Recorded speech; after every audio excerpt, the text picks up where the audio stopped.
My name is Lacey Leone McLaughlin. This is Unfolding Leadership. Welcome to the wrap-up episode of Unfolding Leadership. This is where we get to revisit some of our favorite moments. You as the audience get to meet some of the people behind the filming, the production, and the quality listening that you get to do.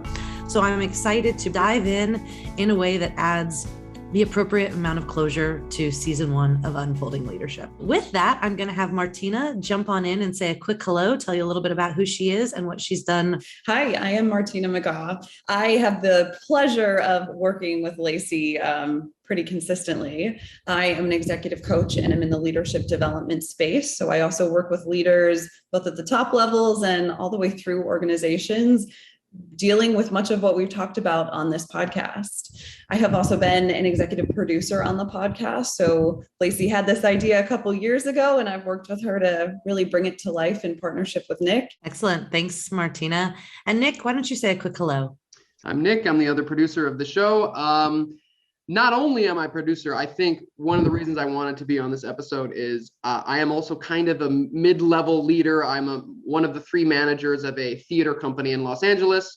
I have about 16 people working under me, and I really felt like of many of the podcasts that I've produced, this one in particular, I just learned a lot personally, and I feel like it might be interesting to hear, you know, as a kind of the ideal candidate for the learnings of some of this stuff, what I got to say. Yeah, it was a really fun experience after each episode when they were still in the raw form in the interviews to come back to you with that big smile and ask the question, what'd you get out of this one? And you always had something really insightful to say. So I'm excited to hear some of your recaps of your favorite moments and learnings that you had throughout the season. Let's go ahead and jump into our first clip. Up first is Nate Stevenson, animated showrunner of titles like She-Ra and many more. It sounds like there was a switch that flipped for you where you went from, I'm going to keep a strong face on, I am going to be the leader that everybody expects to see, to I'm going to be realistic and acknowledge the things that are challenging and embrace the things that are amazing, fun, and creative. So what was that switch for you? Yeah, there really was a switch. And I think that it involved me burning out in a pretty big way. And I remember the moment that I felt it all hit me, it was so stupid, but I got stuck in an elevator for like 2.5 hours. And this was in my office building. And I just remember this feeling of exhaustion and just like, here I am stuck in an elevator. And it just felt, I just had this feeling of just like, is this worth it? And that once you really feel that, it's hard to take it back. I think the whole time I'd been on this show, I had been so afraid of failing. It was the number one thing that I was afraid of. I was like, I cannot fail. It's not an option. And I got to the point where I felt that I had failed and that this was not going to be a job that I could do. It wasn't going to be a job I could keep. And for a while, it was just like, I didn't know my future. I didn't know my future on the show. I didn't know what was going to happen. It wasn't that things suddenly turned around after that. But I think there's 2 parts of it. And one is that any emotion that you just suppress or try to act like you shouldn't be feeling, and so why can't it just go away? It's always going to come back. And 2 is that there's actually a lot of freedom in failing, which I think is one of the most, like the number one thing that I have learned from all of this is like the second I was actually looking down the barrel of failure, I was like, no. I do have good ideas. I can do this. Maybe not perfectly, but like, I'm actually like, I do have the skill to do this. I'm smart enough to do this. I'm kind enough to do this. I can be a leader. Yeah. And so it really, I think, took my worst fears becoming realized for me to start to really, that things start to turn around. And it didn't happen all at once, but that stress and that pain and that sleeplessness and that burnout that I had been trying to hide and push down and act like it wasn't there because I was strong and I was a leader. Once I actually acknowledged that it was there, I was able to actually deal with it. So I love hearing Nate say that they were physically stuck in an elevator when most people just metaphorically feel that way in leadership. Yeah, one of my big takeaways with that one is how interesting and how surprising perspective can just sort of jump and smack you in the face, right? So you wonder how long Nate would have kept doing what they were doing if that elevator situation wouldn't have happened. And then it makes me think, how do we find our elevator moments? Mhm. So we have a little bit more control and are a little bit more intentional about how and when we step back, process, think, and make changes. And how do the elevator moments, how can you manufacture them before it's a painful crisis? Like, for example, in my life, when I see this clip, I think about early on in this one theater company that I've been running, I was doing everything and I was so upset, very upset. I didn't have a physical moment like they did, but I do feel like had someone been able to help me, like all I did basically was, hey, I need to hire 3 more people to help me. And that got me through that period. And that was now 3 years ago, and I've worked there a long time. But it got so bad. I don't know how to tell someone, or I don't know. I feel like that is a pain point of learning about it before you get into the hellfire. Yeah. And the question is, does that ability to be intentional only come with experience? Mm. You've got to be hit in the face with it once, and then you know when you're starting to head in that direction again, or is that something that can be learned or taught? Well, there is something about commiseration of hearing Nate talk about it. Feels like, oh, I'm not alone. After this episode, I felt like, damn, they're doing this big show and the millions of dollars, and like, oh, some of their problems are very similar to mine. I think there's something helpful in that, certainly. Yeah, absolutely. And one of the things that I've recognized with leaders that I've worked with at all levels is once they know that they're not alone, a huge weight off their shoulders, right? We all experience these things. We all struggle with these things. And it's not just us, it's everybody in these roles across the board. Lacey, we hear these terms in our worlds all the time about failing fast, or there's freedom in failing, which is what Nate said. Is that BS? Is that real? Help me and people understand what we're saying when people use those types of words. Yeah, part of it is probably a little bit of BS, right? So do we want to fail? No. Is there a huge amount of learning that comes from it? Yes. Are all organizations supportive of it? No, right? So it depends on the organization. It depends on the leader. Now, in a perfect world, could we all be at a place where we strategically failed, learned, grew, iterated, and do it better? Absolutely. Is that a luxury that we all have? Probably not.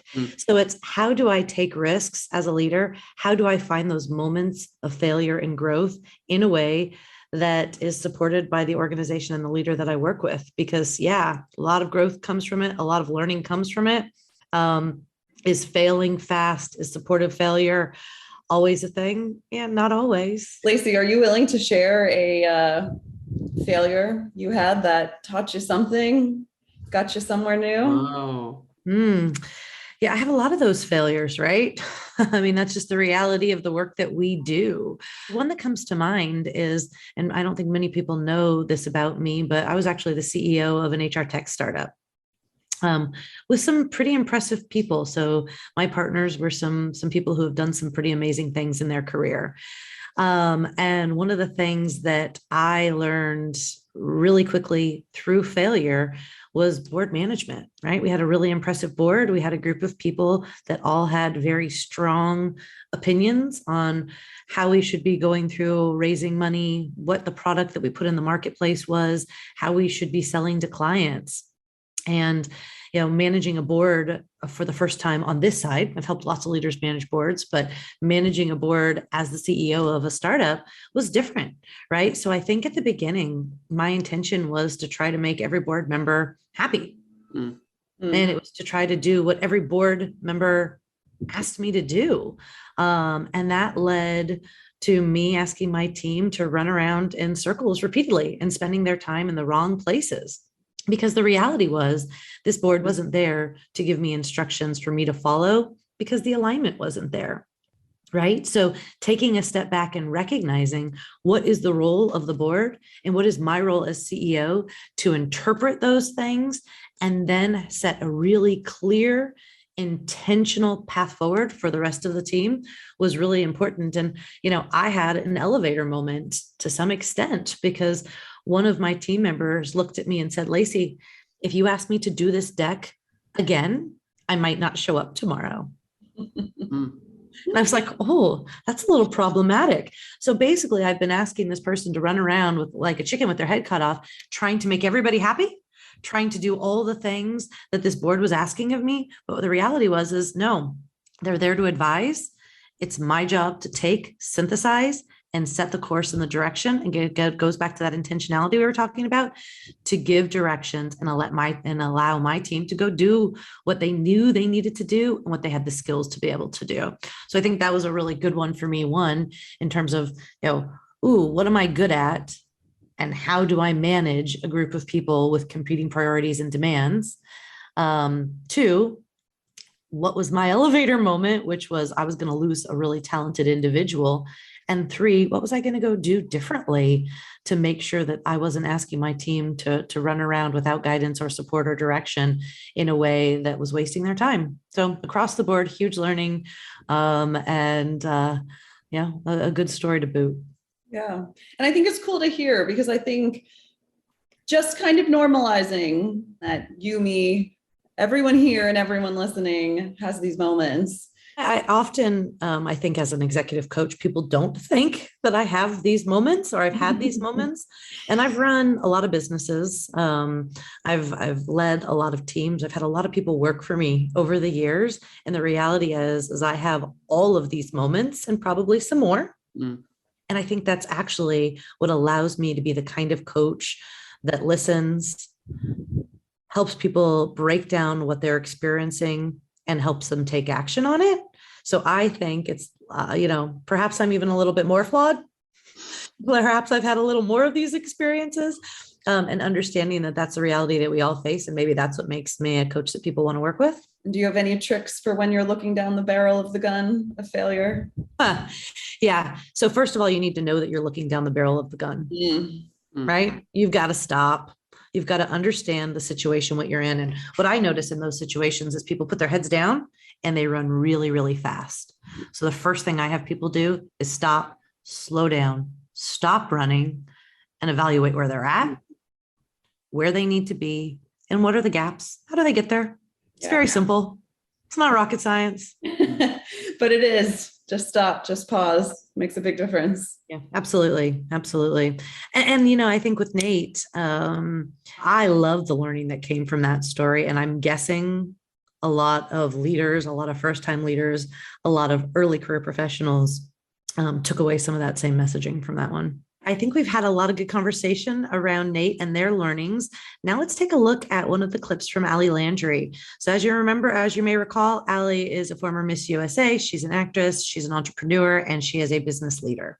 I say no a lot. Like I passed on a movie this morning, and it was hard because the money was really good, but it was really good. Like it was a true test. And actually ran it by my daughter, and I was like, what do you think? I got offered this role, and it's a lot of money, but this is what the story's about. And she's like, are you kidding? You would do that? That's not who you are. Like, that's what she said. That's not who you are. So everybody who loves you and follows you and all that you preach, like they're going to think like that's totally opposite from what you're. So I was like, well, my 14-year-old even gets it. So it was it was not easy, but it was a pass. But those things come to me a lot as an actor host, but when I'm creating my own opportunities and businesses, and that's been easier for me because I'm doing what I love. I often talk with leaders when I'm working with them, and whether they're in entertainment, whether they're in Fortune 100 companies, it's about insight and awareness. So how do you show up in a way that drives your team, your company, your organization in a way that's meaningful, that also leads to success? And when I hear you speak, it's the same thing. It's about insight and awareness. How do I know what I value? How do I know what's important to me? And then how do I take that into, rather for you, the world, rather than a corporation, which is pretty amazing.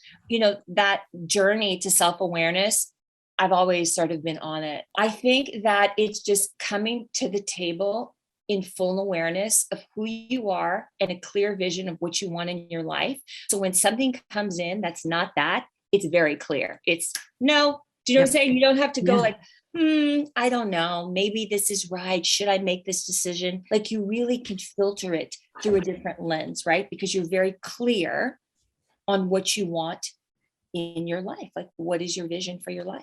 All right. So that was Allie Landry. I got to tell you, when I look back at her clip, it just makes me smile. Her energy, her excitement about what she does and how she does it, it's infectious. So I think from that perspective, it's really fun to rewatch, but I also have to tell you that that was one of my largest moments of learning coming from this podcast. And the reality is she was a great interview. She had a ton of really insightful, amazing things to say. I got feedback mostly from women on how inspired they were by her, but the headlines that ran in the press were all about something that she talked about for 30 seconds. So it was a really interesting wake-up call for me to say, here's this brilliant woman leading and driving a business, doing amazing work. And what makes the clickbait is something that happened 20 years ago in her past that she's comfortable talking about. So it was a really interesting aha learning from me, particularly as a woman in business, because so much great content was missed from those articles, so much great insight, so much great learning.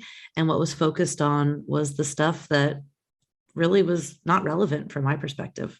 How easily the world gets distracted from a woman killing it to a woman in relation to someone else. Yeah. It was fascinating. That was new experience for me in general. I mean, I've worked with some folks that live in the public eye. But from my perspective, when I've seen some of the headlines, it was, wow, they missed the fact that she has done some amazing volunteer and charity work. Wow, they've missed the fact that above and beyond just being an actress and a host, that she's an entrepreneur and has started companies and has a book in the works and is doing all of these brilliant things in addition to being an awesome mom. And I can't help but wonder, would that have looked differently if she was a man I was interviewing, if she was a male that I was interviewing? Yeah, for me, I think she's figured something out that is really challenging to figure out. And for all of the learnings in this, some of them in the whole show, I've learned that. But this one, I certainly haven't learned and I need to work on, which is I need to be clear about what's my barometer of myself. And she's so, no, I don't want to do that. Even it's $1 million. It's like that confidence is so important and kind of advanced. And I don't exactly know how to find it in myself, but I think it's very meaningful to have it. Yeah. So what questions are you asking yourself to find it? I mean, have you even thought about it?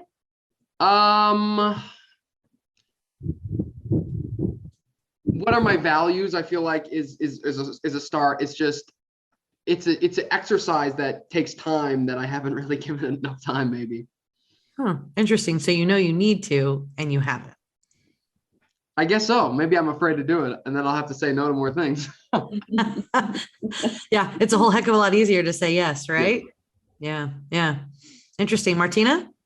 I agree with being impressed by Allie's clarity on this. I see this with my coaching clients, and I feel it myself often that saying yes is rewarded.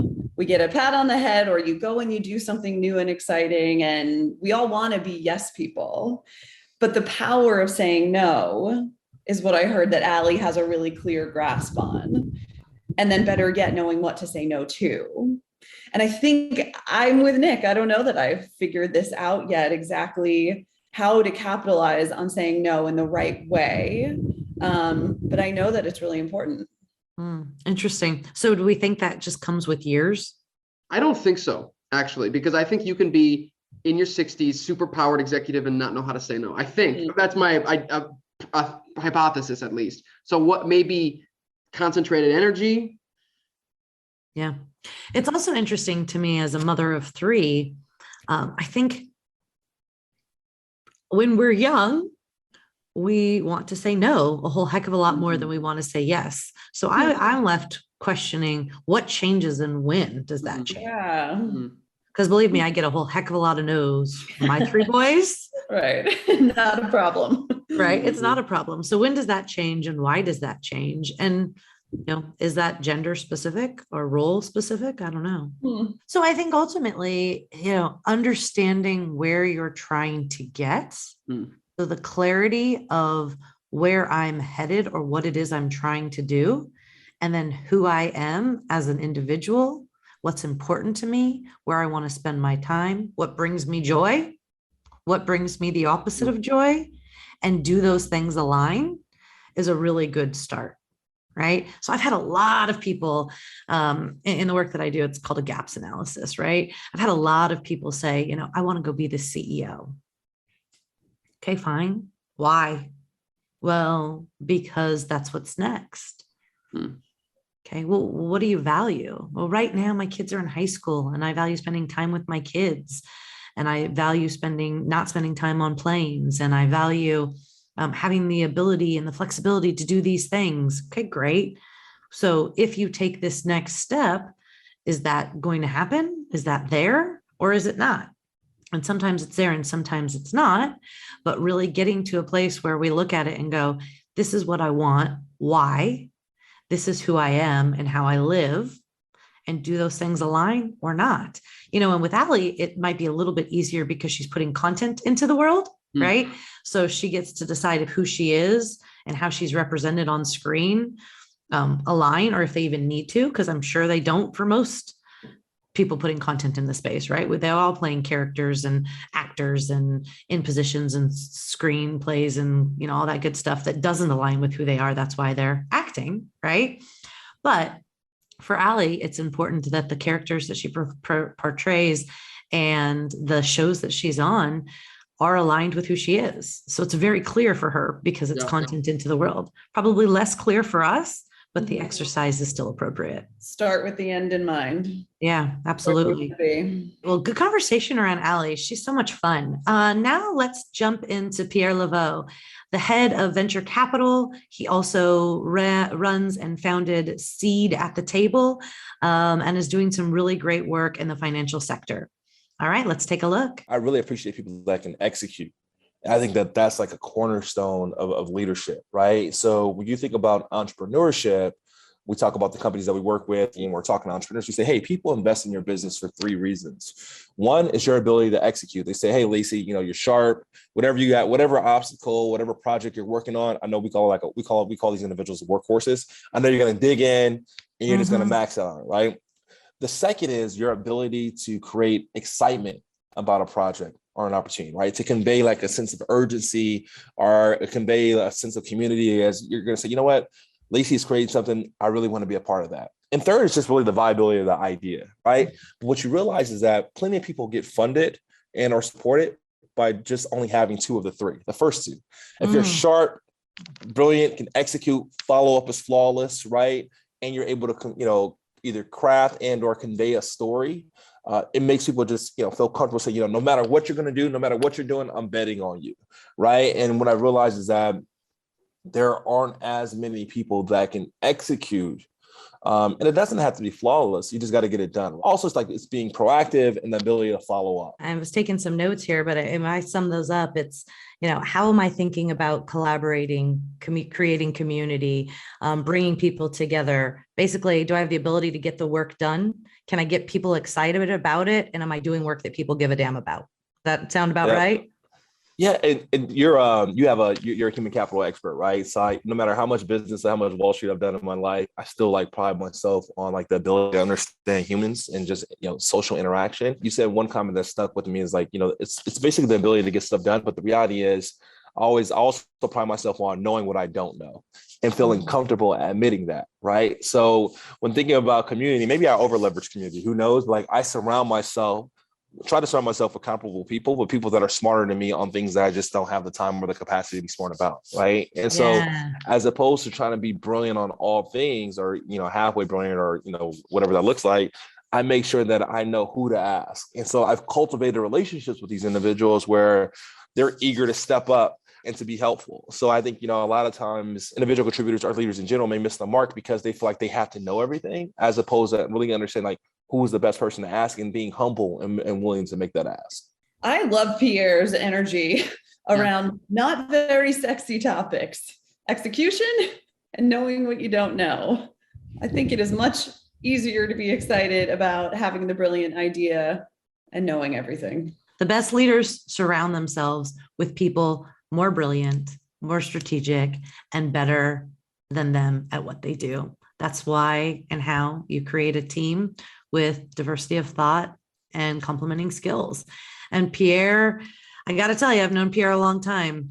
He did it when he was starting out, and he's continuing to do it now as he's founding companies and doing really amazing work. So he got it. He got it early in his career, and he understands how the heck to leverage it. For whatever reason, I think it's a little harder for folks when they're early on in their career, because we're so caught up in trying to prove our value and our worth that we think we have to be all things to everyone. And then we get to a place of, success or leadership. And hopefully most of us or some of us recognize that we get to surround ourselves with, really smart people who do really good work, and that's okay. The best leaders know what they don't know. Mm-hmm. So I've worked with lots of really great, confident leaders that have really big blind spots, and they're good. But I've worked with lots of really great leaders that have those same skill challenges, but they're completely aware of it and have insight into it, and then bring really smart people in to fill those holes. I think there's a vulnerability that leaders are having today as well, where people are a little bit more comfortable not being perfect all the time. And I think some of that came with COVID as well, working out of the office and letting people, actually having no choice, that people see you in your home environment, because that's the only environment you could work from. I think people across the board started to feel a little bit more at ease being honest and authentic around the things they don't do so well. I agree. I think COVID shoved us into this world where there's a little bit less polish and therefore a little bit less perfection. And of course, we're not all great at things, and we're not all our best every day. And seeing leaders start to talk about that, I personally find really exciting, because that's the world I live in. That's my generation knows that. And I think we want to see leaders also speak to that, because it's true. Yeah, it's the human, bringing the human back into business, bringing the grace back into business a bit more. I feel a lot of camaraderie with Pierre, because I feel like if Allie's strengths, I need to figure out of how to be more clear about yeses and nos. Pierre's stuff of humble questions, pass first, I feel like I really do a good job of, and it's really brought me a lot of transparency, has brought me a lot of, I do sometimes get in trouble of feeling like, well, my bosses don't think I know what I'm doing or something, but I really feel a lot of honor and respect between me and some of the people that work under me, because I think I've really, the human element, I just feel like it's one of my strengths, and Pierre really brought it, and I really like his interview a lot. Yeah. It's interesting. And I worked with you now a long time, Nick. So I know you're one of those workhorses, right? Mm-hmm. So excellent. Great. Bringing the human to work, you've got down. But I think the flip side, and knowing this from my work with Pierre as well, you also have to be a little careful of always not just putting your head down and delivering, and being overlooked in terms of what you contribute. Really cuts to my core quickly. And I have to say, you really nailed it. I am really trying right now in my real life to try to be a little more, hey, this is who I am. I'm not just a, keep my head down worker. So it's good to balance it. It's good to balance it. Yeah. And if you've got the first, right, that's the cost of entry. Like, you can deliver, you do the job. So then going back to Allie's, what do you value? Well, I value that people see my contributions at the leadership level, and I get the opportunity to take on more, do more, and continue to grow. Ask for what you want. Ask for what you need. Look for those opportunities to do something bigger if that's what you're wanting to do. I always hear, well, I'm just not the kind of person that's going to go toot my own horn, or I'm not going to go tell people, the work I'm doing or what I'm doing. So my question to them is, how can you communicate it in a way that is about the business, for the business, that pushes the business forward? So are these lessons learned that you can share, that other people can emulate? Is this an opportunity to do some sort of after action review and figure out other ways that it could permeate the organization? Right. So it's thinking about what was this success that I just had, and how does that success benefit the people, the teams, the leaders, the organization overall? And how can I share it in a way that's about the success of the business and not about me individually? Cool. Now, I think it's also good to get to a place where it can be about both of those things. But for someone who's uncomfortable, start making it about the business, get comfortable talking about your success, and then build up to it. That makes a lot of sense. All right. So next, let's take a peek at Jeff Hasler's interview. You may recall that Jeff is the president of Original Productions. He has brought some of the titles that we all watch and love to, television, and has won, too many words for me to even announce. I tried in that first episode and basically got tongue tied. So we're going to skip all those and just go take a look at Jeff. The path to your success, financially, career-wise, your personal feeling about your career, the path to that success is through the people you work with. And if you can genuinely be interested in those people, be interested in their welfare, and be interested in creating an environment where we all are kind of striving for the same thing, you will achieve the goals you want to achieve. The greatest satisfaction that I have gotten in my career have been those times when my teams have been really close and my teams have been very focused on, have enjoyed spending time with each other. All right, I'm going to tell you a story. You know this story. What we do for our all hands meetings here, we call them jamborees. We would do them once a quarter, and we get everybody together, freelancers. There's probably 200 people here amongst all the show staff and the permanent staff and all that. But they're all one, right? And one of my favorite ones, we get everybody together, and we had a taco truck come and park outside in our big parking lot, and we set tables and tents, and we all ate lunch together. And then while we were eating dessert, we kind of went through the meeting part of it and did all the announcements and everything. And then afterwards, we had a balloon toss. We had so much fun. I mean, so much fun. And we had like prizes for first, second, and third place, right? Like those kind of experiences to me. Now, I don't know, you may ask my team, maybe they may be like, oh, that's so stupid. But to me, the fact that we're spending time together, the fact that I'm standing there like getting a water balloon thrown at me with everybody else, it's like we're in it together. It makes great sense when you talk about values and when you talk about caring, that this whole conversation comes right back around to people. Your story ends with people. People. All of this comes down and matters when we think about the team, when we think about our role shepherding that team and the people that work with us and for us and around us. That's great. So that's great. Why couldn't I have said that? That was very concise. So Jeff, you got to love everything about Jeff in terms of how he values people and team, and how he brings the folks that work with him together in a really vulnerable and authentic way. That's really what I'm left with when I watch him. I'm just inspired, and heck, I'd go work for him. Absolutely. Same. You can hear from that clip and seeing him. Of course, Jeff brings fun to work. He couldn't if he tried to stop. Yeah. Is that something all leaders should strive for? It depends on your culture, right? It depends on the work that you're doing. And it also depends on how you define fun. So I know a lot of folks in different sectors of business that would find a balloon toss pretty dang painful, right? But we're talking about people who put content on the air, and we're talking about people who are inspired by creativity. And getting them to go out and do something physical, something silly, something that puts a smile on their face in that way is probably a pretty good idea. Now, I'm not saying someone in financial services isn't going to enjoy that, but my guess would be define how that group of people finds fun and what that looks like. So just recognize that each team is unique and different. Ask the question and make sure you're listening, and find the fun in the way that works for your organization and your team. We're going to get all sorts of angry letters from financial services now telling us that they do like balloon tosses, in fact. Hey, they might. It just depends on the team, right? Depends on the team, and depends on the color of the balloons, right? And how the market's doing that particular day.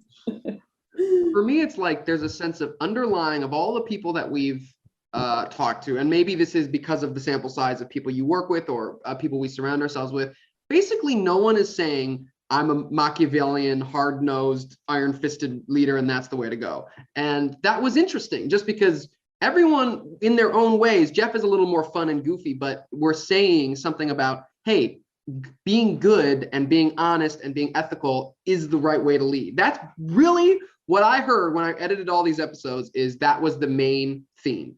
I don't know. What do you think? Do you think that's where we're headed? Yeah. So right now, and this might not be forever, but there is no space for that leader anymore. The expectations of the generations entering the workforce are that I get to come to work as a whole person. I get to feel respected in what I do. I get to develop and grow in what I do. And I need to work for, and I get to work for a leader who allows those things to happen. So there might be those leaders there, and people are choosing not to work for them anymore. So are they there? Yes. Are we seeing less of them? Yes. Is the expectation of the generations entering the workforce very, very different? It's different than our parents by far. You know, we're not going to have one job, stick to it for 30 years and hope at the end to get a really great, watch and, big gift of thanks, right? No, I want to come to work and I want to be valued and I want to learn and I want to respect the person that I work for. And if I don't, I'll go somewhere else. Mm-hmm. And that doesn't mean the Jeffs of the world are scared of their young employees. It doesn't mean that they're walking on eggshells. It means, for example, Jeff, he is smart enough, he is in tuned enough, he is listening enough as a leader to say, I've got a different workforce entering and working for me and doing work on my team. And I'm going to listen and I'm going to learn and I'm going to leverage that different perspective in terms of the work that we have. And from my perspective, it's very brave, but he also doesn't have a choice. If he wants to keep doing what he's doing and have success, he's got to be open to doing things differently. And that's what makes Jeff so brilliant, is that he does.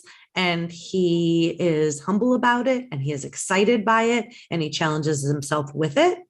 And I think that's a lesson that a lot of us could definitely learn, because change is hard. New generations entering the workforce is scary. And it's what we do with it and how we do it that matters. And I think Jeff is a really good example of doing that quite well. All right, leaving Jeff and heading to John Vause, who is an award-winning anchor with CNN International, and thinking about and looking at all of the lessons that he talked about. I think the world needs good leaders right now in so many ways, whether it's a corporate world, whether it's in our communities, at a national level. I think there is a real dearth of leadership. There's a real sort of void out there of people who are afraid to step up, afraid of failing, or I don't know, just don't want to, because it's a big, scary, horrible, uncertain time right now. And I guess there are more downsides to putting your hand up and taking a leadership role these days than there is upside. But I just think that we need more people who are willing, who I hope would have that sort of essence of public service within them to take that chance to try and lead us out of the mess that we're all in. Yeah. I'm often asked what I think about leadership right now, because it's clear leadership is hard. It is a hard time to be the boss. It's a hard time to be a leader in general. And if I find that discouraging or alarming or any of those things, and the answer is I actually find it really hopeful, because I think from my experience working with leaders in this horrible time, there's been an opportunity to introduce humanity back in leadership and the roles that the leader play. And that inspires the heck out of me and gives me hope, or at least I choose for it to give me hope. But it is, it has been a really amazing thing to watch the last couple of years from the leaders that I work with. Yeah, and there have been really some really good cases of corporate leaders who actually are people. And actually do have empathy and actually have shown real leadership and haven't been focused on the bottom line. I mean, I'm sure they are focused on the bottom line, but it's more long-term focused rather than the short-term and quarterly results. It's an opportunity, it's a challenge. It's for them to, for an individual to see what you got. You want to be a leader? Now's the time. I am left with one thing, which is the world needs good leaders right now. I just want to pause on that, let it sink in.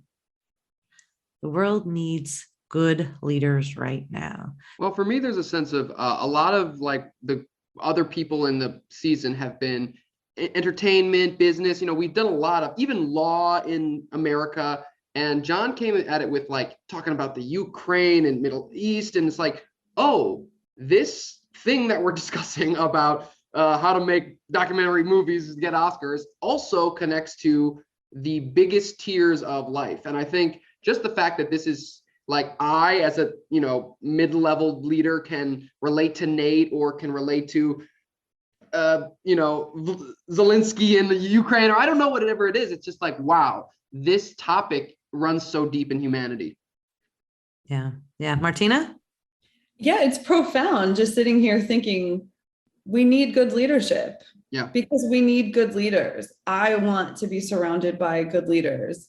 I deserve that. Everyone deserves that. I also want to be a good leader. I want to help create other good leaders. We need it because it is so connected to our day in, day out happiness that yes, we need it for the world. We need it globally. And we also need it in our own little universe because we deserve it. Work isn't supposed to be so hard. Yeah. So painful, so stressful. Yeah. So we need it. So if we were to think about that, if we're holding on to the world needs good leaders right now, in whatever way is relevant to each of us individually, what would we say our key takeaways, our ahas were from throughout the season? So what makes a good leader? I think we heard today such a good reminder. We heard humanity and empathy so many times in so many different ways. And maybe humanity for some is fun and water balloons, and humanity for some looks really, really different. But I think we need that. And I think we expect it, like we said. I certainly do, of the people around me. And I think I need to bring that to people around me as well. Yeah. What about you, Nick? What do you think? What else did we learn? What makes a good leader? Well, I don't know if one of the reasons I've liked doing this podcast is I think a community of leadership makes better leaders. So I think there's something about not being in our little ISO chambers and really talking about not only the nuts and bolts, but the high level stuff. It's been meaningful for me to do this show, even though, I've been producing it. I feel like, man, creating the conversation around good leadership is part of the way to get good leadership. I think, like, even two little notes that we didn't choose them for the wrap up, but that I personally took into my life, which I felt like made me a better leader this season, was one thing that Linda said was, she said, look, I'm paraphrasing here, I can do every single job the best, but because I'm the leader, I have to let other people do it their way and manage other people and delegate and all these things. And I felt like in my own life, I had a moment where I felt like, dang, I could do all of these roles at my small company the best. But I remembered Linda. I really did. This is the truth. I said, oh, this is what she was talking about. I should chill and say, I don't have to do everything. They can it'll be fine. And I was like, dang, that was a cool one. Just because you can doesn't mean you should. Yeah. And the other one, which was a little more personal, was from Pete. And Pete said he had told the story about getting in a fight with one of the housewives on the Desperate Housewives, and knowing that he was right and still buying her flowers and saying, you were right, I'm sorry, let's butter under the bridge. And I had a kind of a fight at work with one of the other managers. And I actually literally remember that episode. And I said, dang, I should do what Pete said to do. So I feel like for me, what makes a good leader and what I've learned from this is just, we're all working on this thing together. I think for me, when I think back about it, it's really around having the courage to lead bravely in whatever way that looks like for you. And that could be understanding that change is hard and being comfortable with it, or it could be creating a team that can do something unique or different for your business, even though that's scary, or just being vulnerable. In general, it all came down to authentic, courageous, vulnerable humans from my perspective, people comfortable being wrong, people comfortable being real, and people comfortable showing up and being themselves in the way that they lead. I'm going to guess that 10 or 20 years ago, those would not have been the 3 words we would be saying right now. Oh, yeah, That's probably really- not. Probably not. I think that's so cool. And you use the word hopeful in this last clip. And I agree. I think we are moving into just kind of a better, more real, more interesting place with leadership. Yeah. And it's funny. So Nick probably doesn't remember this, but I think about the leadership that it took for Nick to get this podcast on the air when dealing with me, right? He and I were connected 2 years before. Maybe more than that. Well, let's keep it at 2 years. Okay. But he and I were connected probably 2 years before the first episode ever made it to iTunes or YouTube or anything. And he came to me and he was like, people need to hear the stories that you're sharing with me, Lacey, and the world. We want these kinds of lessons to be heard in the world and all these things. And I was like, come on, this stuff is boring. Is this really something people want to listen to? Is this really something that I want to give up my time to do? And I sat on it for a long time. And maybe it's because I wasn't being courageous, or maybe it's because I didn't prioritize, or I didn't go through an exercise in terms of my own values and what was important to me, but I knew I should do it. And I sat on it for like 2 years. And I keep getting calls from Nick, and he'd ask me if I was ready. And I keep getting calls from Nick, and he'd say, are you ready are you ready now? Or let's figure out who we're going to have on the show. And I would just sort of sit on it and put him off, brush him off. And he was respectful. And then one day he was a little less respectful. And he said, so either we do this or I'm going to stop calling you, because you know it needs to happen. I know it needs to happen. And I'm the guy that's going to make it happen. But I don't need to waste your time. And I sure as hell don't need to waste my time. And I remember going, and it helped that it was at the beginning of the pandemic and I needed a little bit of a change as well. And I needed to feel creative. But I don't think that Unfolding Leadership would have ever come to be if Nick wasn't bold and courageous and had that tough conversation with me. And if I wasn't vulnerable, authentic, and recognized that I wasn't right in putting it off and putting it off and putting it off. So I think that story is a really good, good learning for all of us, which is, be bold and push for things that need to happen. And be courageous and do things that make you uncomfortable, because really good stuff can come from it.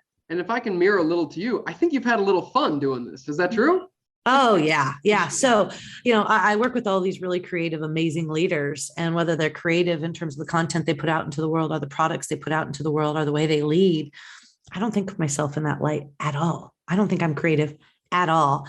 And to be uncomfortable and to be the person in front of the camera, leading conversations in a very different way was really fun and really challenging. And I'm so glad that I've done it.